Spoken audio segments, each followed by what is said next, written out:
So when you do the simulations, what is the hope? The teachers will then take this and the experience and then do the poverty and the trauma-informed piece and then start breaking that down and making that a piece of their instruction to so the trauma help the children self-regulate. Yep. And what do you do with the parent piece? Or is it, do they have a piece? Does the school start having a conversation with the parents, or does it go directly to the students? Does it go both ways, or does it go, how does it normally work? Poverty, the way that it's wrapped and wired, it's very relational. And so you do have strong bonds in poverty, and it isn't about, the institution of education or the institution of this or the institution of that. It's about my people. So relationships are the currency. That's just how families in poverty view things. I mean, and actually when we look at the trauma-informed framework, relationships are also the currency for healing. And the brain and the body want to heal. So they're always looking for that. So we help education to understand, okay, look, these parents don't want you to come at them like you're trying to fix them. They want you to come at them and say, hey, what do you need from us? What do you need us to know? And what do you need from us? They want, if you treat them relationally and give them a strong dose of dignity, that, hey, we think you're the best people that are on this planet to be raising your children. And we're so glad that you brought us those kids and that you're here with us. And we want to know, how can we support you and your kid on this journey of education? We come at parents in poverty, at least I experienced a lot of my life, where people that have authority or position are coming at you trying to fix you or telling you what they need from you. So here's what we need you to do to be successful. Nobody's ever asking me, what do you need from us, Rebecca? How can we help you as a mom? Oh, that's very true. And so and those are trauma-informed questions. So yes, it works with the parents. I take, it's in an hour, I can take educators through some role playing about, what is that first parent-teacher conference? What should it look like to give us the yield, the fruit that we want for years to come? I always tell them, I'm like, look, if we're in October, your first parent-teacher conferences, and Susie or Johnny is having a hard time behaviorally, I'm going to bet that we're still going to be having a hard time behaviorally in February or April.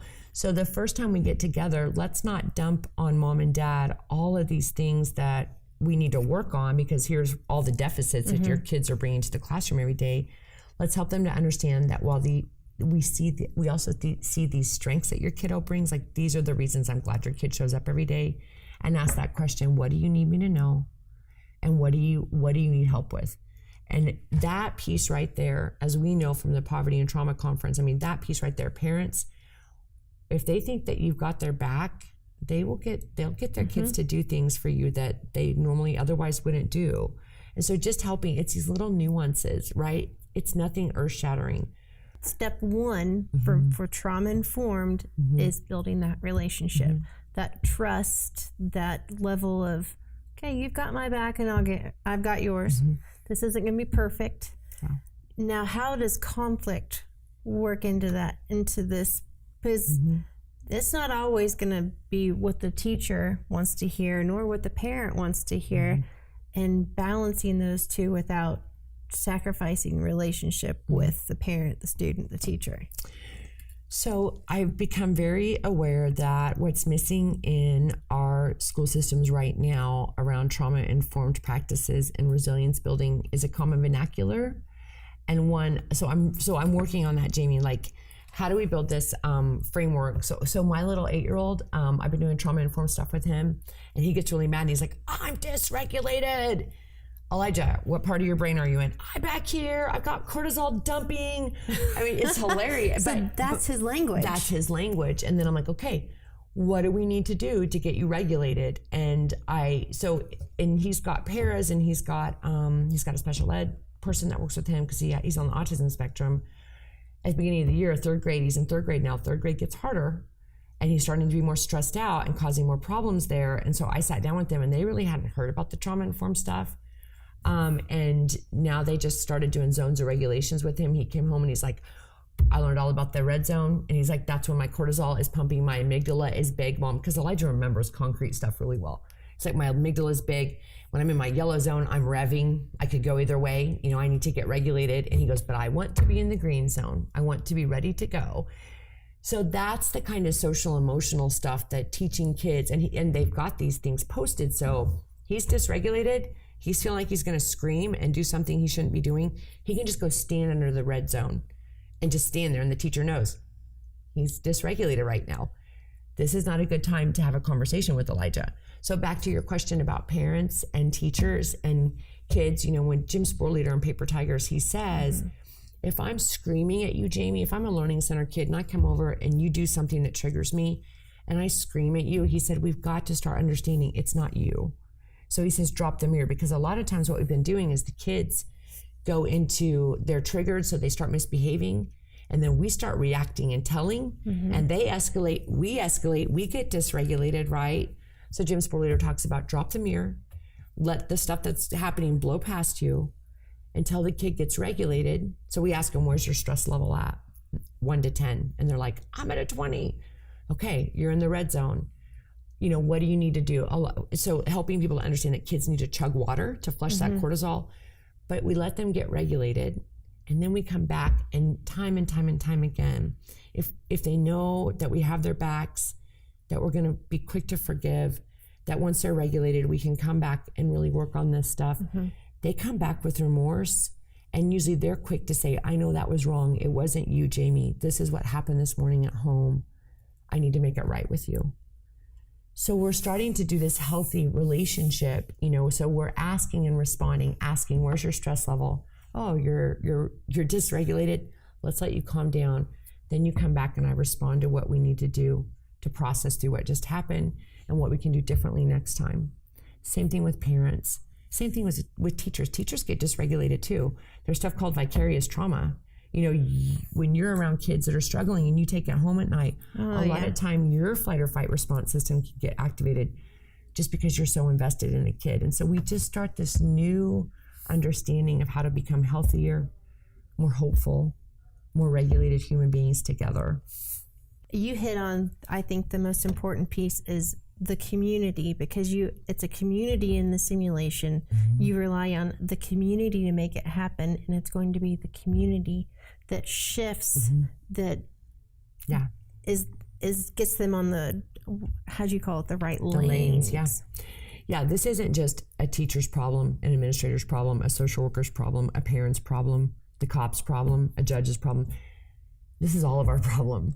And for far too long in our country, Americans have been like, okay, hospital, school, police, you manage all of our social ills. And then we're like, oh, you guys don't have that figured out yet? You know? And so it takes all of us. It takes a community. We have to go back to the village concept. And, you know, something else that I really push hard on inside of buildings is how do we care for our teachers? How do we care for our educators? Because in the mental health profession, you've got all these different frameworks around the practitioners, because they understand vicarious trauma. They understand that people can't pour from an empty cup. They understand that you just don't switch it off when you clock out. We really don't have those kind of frameworks built for our teachers.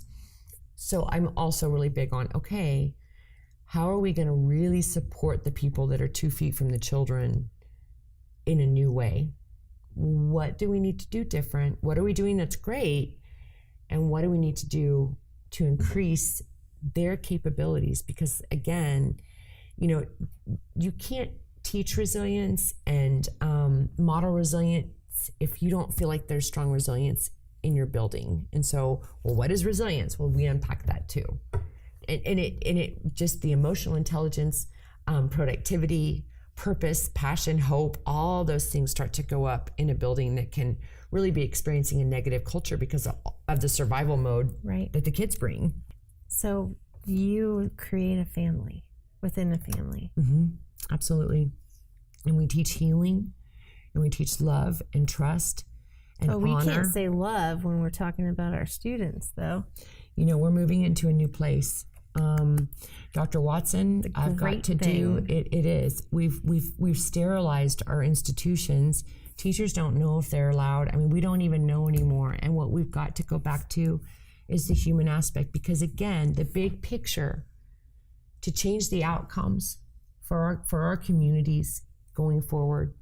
If we invest in these kids by helping them to heal and learn self-regulation, when they leave us, their brains will be wired with the ability they need to move up the Maslow's and get on the lanes to break the cycles. Otherwise, if we don't pay attention to this gap and start figuring out how to work inside of there, we can continue to pay for more school counselors, more social workers in our community, more cops, build more jails, build more prisons. I mean, it's not going to stop unless we really start to look at the research now and go, holy smokes, it's all here. We've got an incredible opportunity. We can solve poverty. We can heal trauma. We can fight addictions through this because people are self-medicating, right? Yes. Our schools have an incredible opportunity to do this. And then do academics, because academics are vitally important. But we've got to do this gap here first, or none of this really pertains to the kids that need it the most. So what's your ultimate goal with your simulations? My ultimate goal with the simulations is to create a powerful call to action from our educators. We don't just run them with education, we run them with communities. And I also love to help have my learning center kids, my kids experiencing poverty and trauma, and my parents in the parent programs that I work with experiencing trauma and poverty help me run those simulations.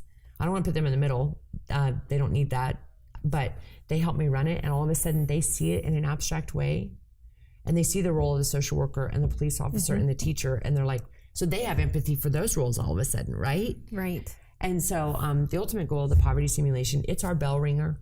You know, it's the one that says, you know, this is urgent. This is why it's urgent. Poverty can be largely invisible in a community. And when people do see it, they view it with a negative context, like, you know, we don't understand why you just don't do what we did to not be poor anymore. Because they don't understand. It's that simple. And you know, people, it's not that they're judgmental and harsh, it's that they really don't get it. Yeah. So the poverty simulation is a tool to help people get it and to start going, okay, now we get it and we're compelled and we're emotionally invested in this. What do we do? And then we move into the next place. Okay, here's what we do. So how do I get involved? How do people that are watching this right now get involved today? What's the first step for them and then their community?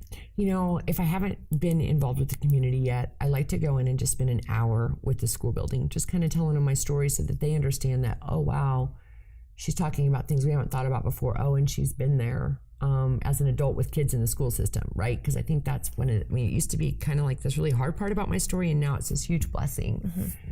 And then I like to come in and we do a poverty simulation. So they just get a hold of ESSDACK and we schedule that. We can run it on, we can have 25 people in the middle or up to 101 people in the middle. And then we schedule that. I do some more training on poverty sensitivity and cultural differences that people do not connect if they're generationally middle class. And then we do a day of training on trauma and usually a half a day of resilience building and another half a day after that. And then we usually do some planning in the afternoon. Like, okay, we've been through all this stuff this past year. How is it going to look different going forward? How are we going to mobilize? So it's very longitudinal. You know, it's not that kind of spray and pray deal with professional learning. This is, we're going to do a cultural shift, and then we're going to mobilize into action, and we're going to start seeing some wins. She wants to help. We have a mission. It's about poverty. We're ending it. It's POVERty. How do you say it? It's poverty with over highlighted. We don't want to alleviate poverty. We don't want to just make things a little easier for families and kids. We really want to get people out of poverty, so into the middle class generationally. And think about it. Love wins. Love wins. Take that to heart. Think about it every day, and it'll impact your life, just like Rebecca's work's doing.